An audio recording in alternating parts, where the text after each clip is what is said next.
Hello, and welcome to Mastermind Mastery, the podcast for professionals who want to create and run successful peer advisory councils, or as we call them, PACs for short, or they're also known as peer groups or business mastermind groups. I'm your host, Tina Corner Stolz, founder of Alex Council, where I've been in the industry running groups since 2005 and now help those like you with education, certification, and support wanting to do the same. At one time, I ran 10 groups, nearly 100 members, and sold my groups for a good multiple, and recently released my second book, Your Seat at the Table, How to Create and Run Your Own Peer Advisory Councils, published by Forbes, and grateful to you that it's an Amazon bestseller. I invite you to join each week where we share strategies and techniques to successfully launch and become a master of running your PACs. You'll hear insights, perspectives, do's and don'ts, learn from my and my guests' mistakes, successes, and get the inside track to key takeaways. Each time we have a guest, we'll be having a bit of fun. So are you ready? Hello, everyone, and welcome to another episode of Mastermind Mastery. I'm Tina Corner Stolz, your host, and today's topic is member experience journey. What am I talking about? What I am talking about is I realized over all the years of running groups is that members go through their own journey in order to experience fully what being in a group is like. Their journey starts from day one when they say yes, all the way through the years that they participate with you. They have a journey, and their journey, okay, I believe has 7 stages. And I'm going to share with you today 2 of the stages of the 7. And those stages, okay, they will go through at their own pace. But let me give you an example. Here's the 7 stages. Those 7 stages: anticipation and hope. Stage 2, excitement and judgment. Stage 3, awareness, confirmation. Then they go through stage 4, engagement, nurture. Stage 6, where they trust, that's optimized trust. And number 7, where they fully open up, vulnerability, finally, to that level. Your goal is to get them through their stages as quickly as possible to the ultimate of vulnerability. But it's to get them through it in each of those stages effectively, efficiently.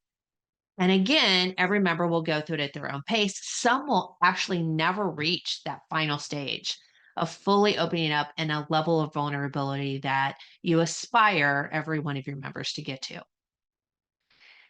Each stage exists. The question is for how long?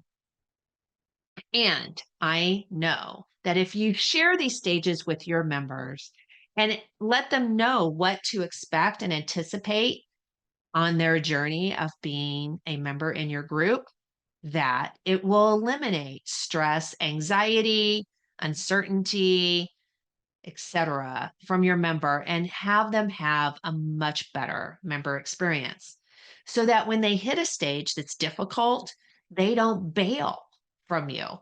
So what I realized is that when we would go through this member journey with a new member as part of their onboarding, and if, by the way, you don't do onboarding with your members, you're missing a huge, huge opportunity.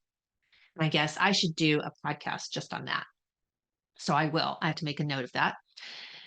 But it is the chance that you will let them know you're going to stumble here, you're going to stumble that. But when you get onto the other side of it, the reward is so much higher and worth it for you that they won't, I'm back to, bail on you. So we realized that when we went through and created this member journey diagram, which is going to be available to all of you to download, that the retention rate not only went up, but also just the member experience and their happiness went up from the participation.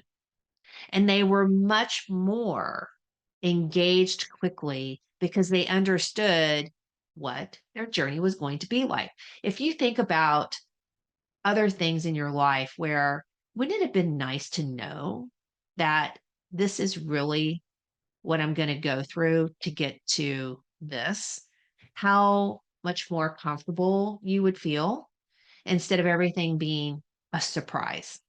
So think of it this way, you're going to eliminate the surprise, right, from your members. So today, we're going to talk about the two. And I'm going to go through what every stage means, what to expect, and what to do about it with the member.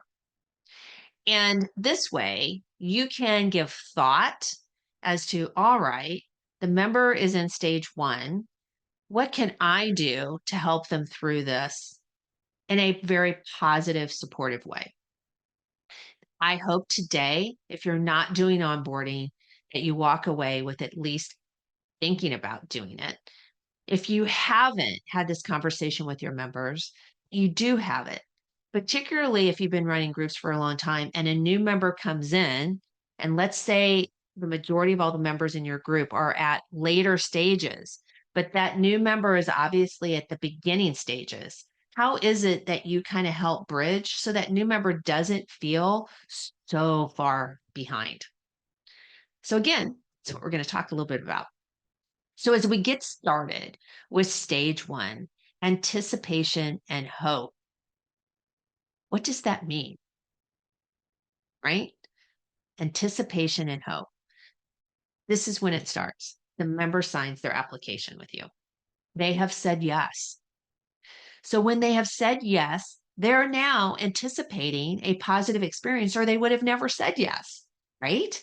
So they anticipate and they have hope about what their participation is going to help them accomplish as an owner, a senior leader, whatever it is that they do in their role.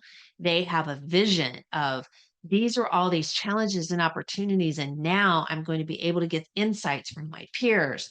Who knows really everything they're thinking about and what they're most nervous about? I don't know about you, but I've had members even be nervous about what to wear to their first meeting, how to dress, how much to prepare, all of that goes on in their head, but that doesn't mean they want to ask you that question because sometimes it seems silly and they just think, well, that's just, I'm not going to ask that, right? I don't want to look like I'm too vulnerable. So, anticipation and hope. The member signs, right, their application. And because they anticipate an exceptional experience and hope again that you're going to solve with the group their copies, they're optimistic about their decisions to join, right? Your groups. They anticipate an experience that's going to help solve all their problems, right? And capture opportunities. They expect to be with like minded peers. So, again, they are hoping and anticipating that the peers, if they haven't met them, right, are really going to be their peers. They probably think they're so much smarter than them. They have had so much more success, and that actually they're not going to be worthy to be in the meeting. And there may be a little bit of imposter syndrome that's going to happen. And that will show up in stages to come. What to expect? Compliance.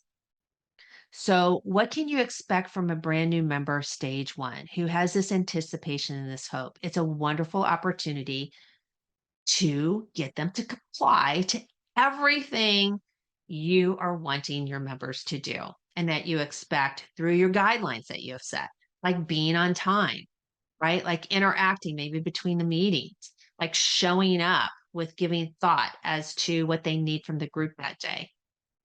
Because they're unaware of the standard, because they haven't experienced it yet, the members at this stage can be extremely cooperative.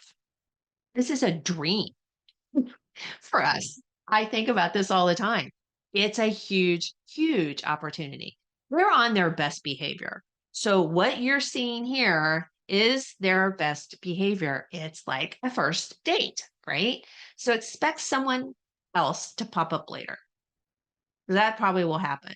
But while you got them on their best behavior, they're waiting for you to guide them through the process of deciding what to do and when to do it. Okay. So set that stage. Take advantage of their anticipation, their excitement, and their hope. It's a fantastic opportunity to develop healthy habits, such as preparing them for the meeting, responding to emails, doing their homework, whatever that might be. It's now time to properly express the standards and your expectations and what people can do to get the most out of their participation in your group, right? So take time to answer their questions and show them this journey. So when we go through, like, here's stage one, stage two, and again, this resource is going to be available to you to download. And if you have comments and everything, I want to encourage you to email me. And I'll tell you this really quick right now at info@lxcouncil.com. But you absolutely tell them in advance, here's what you can expect. I'm here every step of the way. Your peers are here every step of the way. You're going to notice the peers are down here in these further stages. You're going to get there. My goal is to help you get there fast. But it is a process and you never skip a stage, by the way. And when you have that and you show them this journey and establish the tone for a long lasting member experience, you are starting them off on the right foot of stage one and creating a wonderful member experience and bonding with them right out of the gate. So, stage one, right? Anticipation and hope, because when they sign and they say yes, that's where they are. Okay. And you're going to acknowledge that. Stage two. Stage two, excitement and judgment. So what does this mean? I always find this stage interesting when I talk to others that are running groups because they don't even think about this and that this is what's going through a new member's mind. This stage is when now they're coming to their first meeting. They're excited for their first meeting. And in some cases, their first meeting could be their orientation with you. So that's one thing to think about. So let's put in the bucket both orientation, that's their onboarding, and their very, very first meeting that they attend. So when they experience, right, orientation or onboarding with you, whatever you might call it, some of people might call it their kickoff meeting, etc. They're learning about the members, the meeting structure, the experience, that it's a match, it's what they thought. They're now kind of confirming, right? A little bit of like, yes, this is still a good decision for me, etc. And remember, anticipation and hope. So you want to keep that anticipation and hope coming through into the stage two of excitement and judgment. So they're still excited. This stage, they're thinking about all the possibilities still. But now you're beginning to transition that they're a new member and that you're connecting them with the relationships of the existing members. So they are connected to you most likely the most, right? Because they've had the most interaction with you, etc. You're now starting to develop that relationship with the other members. You're wanting them to meet the other members. You're wanting them to connect. Maybe they have been assigned a mentor. Okay. Maybe they met over coffee or they met your group just briefly, right? Before everybody made the decision that this is a good fit. So what do you expect in this stage first, and then what do you do about it? So excitement is the carryover of anticipation and hope because they're still excited. They haven't been to their meeting yet. But where does judgment come from? Okay. So judgment comes when they get to their first meeting. And what do I mean by that? So first of all, you're being judged whether you realize it or not. They're evaluating, first of all, how you're running the meeting. They're evaluating how you handle, right? The preparation. Do you send out the meeting agenda in advance? What do? They're judging you and your processes, and they're making opinions about that. So don't take for granted not telling them every step of the way why you're doing what you're doing. Remember that when they go into the meeting, the structure and how it is, explaining that to them. So doing that in advance of their first meeting, like this is how I open the meeting. This is why I do that. This is how we process. what we call copies, challenges, opportunities, problems, or ideas. This is the process through it. You're going to notice that. You're going to notice this is how I moderate through that process. This is how we close out the meeting, et cetera, et cetera.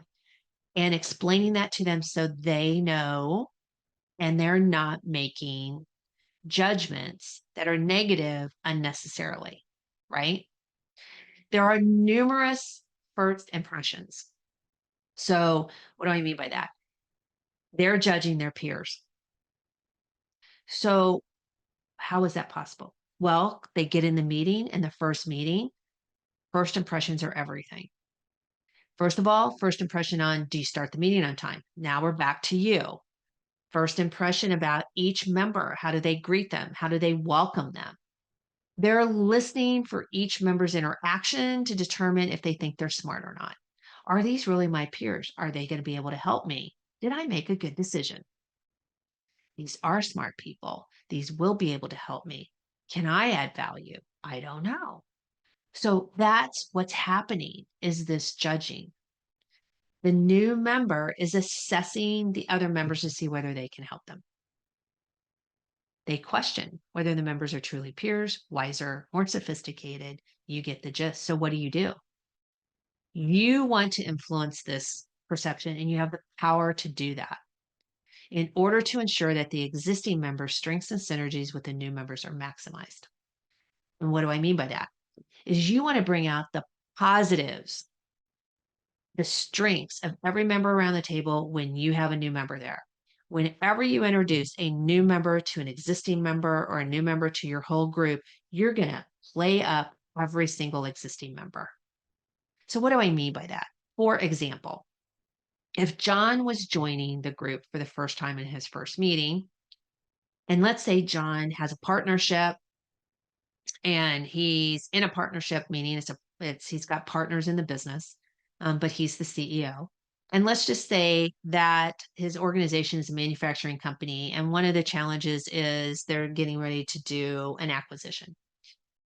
Well, I will have probably told him about other members in the groups that also have partnerships for commonality, maybe that also have similarities to the type of industry he's in, and maybe that have already done an M&A transaction or are also considering that. So, in introductions, or let's just say somewhere throughout the meeting, I might be saying, John, oh, by the way, you just heard Sam talk a little bit about this relationship with XYZ company. That's something that he did in regards to an acquisition, kind of like a venture, doing a venture, an acquisition. And maybe offline, you could talk to him a little bit about that. But the point is that you are building everybody up. Or you might say, Sam, can you expand on that a little bit more for John on what you learned and the success that you had in that area? You are always trying to bring out the best in the members so that the existing member can understand what everybody is bringing to the table. Because rarely will you have members really stand on a soapbox and toot their horn to a new member. So you have to be that catalyst as a moderator to bring that out. You at this point know more about everybody in the room than everybody knows about each other. Most likely you will always know that because of the role that you play, right? And so take that knowledge and be sure it's shared among each of the members to prevent in stage 2 a member making a bad judgment on another member that is not true. So let me go back and a quick example. I really learned this the hard way when I had a new member come on board in their very first meeting. And they actually left the first meeting and they said to me, Tina, I don't think it's the right fit group. I just don't think these guys are and guys, when I see men and women, at the same level I am. And I knew that those members were even at a higher sophistication level than that new member. And I said, well, what makes you think that? Well, I just didn't see, things talked about that I wasn't aware of, or I just felt the conversation wasn't sophisticated enough, or point being, they made some judgment calls. And then I had to go back into what? Selling mode and say, well, new member, I can see how you might have thought that. However, so and so has this experience and it's been successful here, and so on and so on and so on and so on, until they were like, huh. Or that you will have a new member say, I don't really think I want to bring up that because I don't think anybody can help me in the group. They're making a judgment call. And I used to hate it because I would say, how do you know that? What makes you think that and actually believe that no one in your group can help you with that? You don't know until you ask, because you never know who they know, but you don't know every single experience they've been through. And it's uncanny that how many times then I would get the member to bring that up and the group would help them tremendously. And I would just look at them and kind of wink, and they'd be like, all right, I know you were right. But don't let your existing members get away with not bringing up something because they think somebody in the group is not going to be able to help them, or the group as a whole can't help them. That's judging. You have to, as a moderator, be on top alert for judging and nip it, because judging means no trust, making assumptions, that you want to teach those leaders not to do that in their own business themselves, right? And make those judgment calls unless they're accurate. So they should seek to understand and be sure before, right, having that opinion. This is why stage 2 is so, so important, of your new member getting off on the right foot so that you set it up to where they can't judge. And that when they do judge, it's positively, not negatively.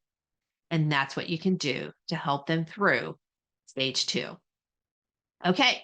So to summarize today, you have 7 stages, right? It's a journey to get to that last stage of vulnerability that sometimes takes years to do. Some people get through stages 1 through 4, right, fairly quickly within 6 months or so, and they stall in a stage. And as I talk more through the other stages, you'll get a better feel for why that's the case. Because some of the other stages that we're going to talk about is they have to go through some tough times for them to get through to the next stage.